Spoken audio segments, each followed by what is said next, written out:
Fox News correspondent. Emily Primps is joining us for the first time. She's a Democratic strategist. Angela McGlowan is here. She's a Fox News political analyst joining us from Washington. And we're pleased to have Father Jonathan Morris back as well. He's a Fox News contributor. Let me start with you, Father. Is this fair? Fair treatment out there? It's comedy. It's comedy, no doubt. But you know what? I think people are recognizing that Barack Obama is speaking about something that we all need, and that is change and hope. The question, of course, is what is that content of that hope and that change? Is it going from bad to better? Or, on the other hand, is it just change? That's the big question. And therefore, I think the media is, in certain ways, saying, I mean, they're human beings. We're human beings. And they say, listen, this guy is providing something for us that might be good, that we need. And so it's understandable, even if not exactly fair and balanced. I want to get Emily's thoughts, but first let's take a look at, can we roll the bite that we have from Hillary Clinton over the weekend and take a look at that first? Now, I could stand up here and say, let's just get everybody together. Let's get unified. The sky will open. The light will come down. Celestial choirs will be singing. And everyone will know we should do the right thing and the world will be perfect. Kumbaya, Lord. Can everybody sing with me? She's losing it. She's angry, Emily. She's mad. So is that going to get her anywhere, or is that the wrong tack for her to take at this point? We know Barack Obama is a phenomenon. Voters swoon. They go weak in the knees in the face of his powerful rhetoric. We can expect Hillary, especially in the run-up to Ohio and Texas on Tuesday, to really come back with some substantive policy critiques. Griff, what do you make of this? You know, what I see is that she's obviously getting really mad. She's having a hard time keeping a lid on that. But is it fair? And what do you think about this assessment of CNN Hillary? by Saturday Night Live? Well, let me come back to SNL for a second. But I hadn't seen that clip before. She's freaking out, man. Yeah, she's what mad. was going on in that? Now, SNL, look, I asked a very seasoned journalist, political journalist, I said, was Obama all this and more? Right. And he said, go see him. I did, and I had the same reaction. So, like, yay, SNL's back. I'm excited about that. But I think once if he gets a nomination, the love affair is going to end because people have to really peel back layers of the onion, and it's not going to be the same love affair. Angela, what do you think about the way the press has treated Barack Obama and what that might mean in a general election and how that tone might change, as Griff's pointing out? Well, of course, the Obama is having a love affair with the media right now. But if he becomes the nominee, I think that the gloves will come off, and I think the media will go after him. And I think with Hillary, even though that little segment of her speech was very, very funny, she needs to stick to policy, not politics, because playing dirty politics has actually hurt her. And in that clip, she really did look angry, and we need to see the softer side of Hillary.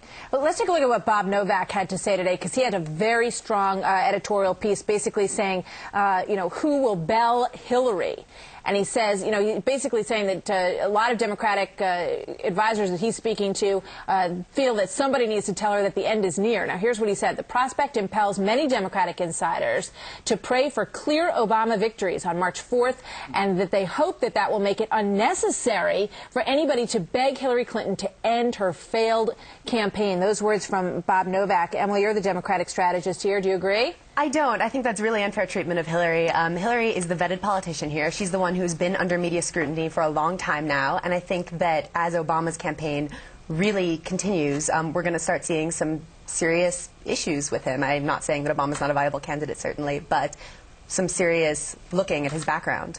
It does beg the question, Griff, among reporters and journalists, the fact that he has gotten such positive treatment in the media, and I think everybody sort of agrees that he has. Are reporters down the road going to say, gee, there was stuff there that we should have looked at, or we should have taken a harder look? Absolutely. I think if you want to be a journalist taken seriously, you have to say, all right, I went and I drank the Kool-Aid and I heard it and it's very inspiring, but as people have pointed out, maybe there's an emptiness there. So as a journalist, you have to go say, have I done everything to find out? What's interesting, though, and I'm curious to see what you think, if Obama does win big next Tuesday, does she have to quit? Does she bow out? Does she bow out?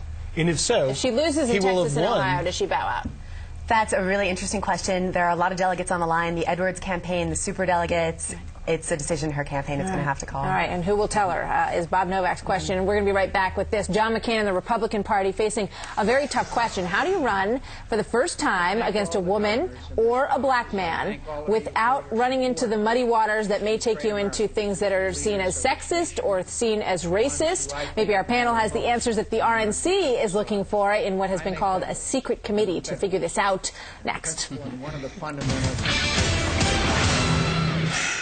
Well, the GOP is set to face off against a historic candidate, whichever of these candidates it is. It'll be the first ever African-American or the first female Democratic presidential nominee. And according to reports today, top GOP politicos are already trying to work out a way to protect the party against charges of racism or sexism in the run-up to this general election. Let's take a look at the head-to-head matchup right now. Some interesting numbers today. This is the Des Moines Register. They asked people who they'd prefer in a race against Republican John McCain.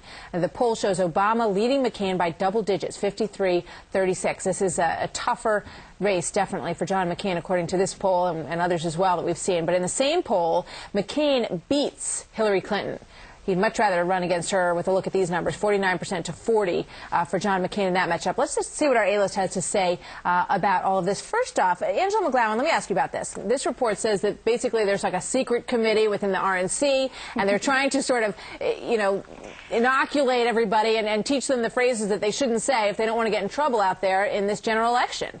The best thing that they can do is look at the Hillary campaign and the mistakes that they've made about making this about race, dealing with Obama. Obama has not run as a black man. He's run as a man who happens to be black. So the more Senator McCain can keep it about policy and his experience, the better off we will be as a party. Yes, we have one of the first women and the first blacks that could win the nomination and could be president, but it's about the most qualified candidate. So we need to go back to our principles as Republicans and look at the most qualified, not about race or gender.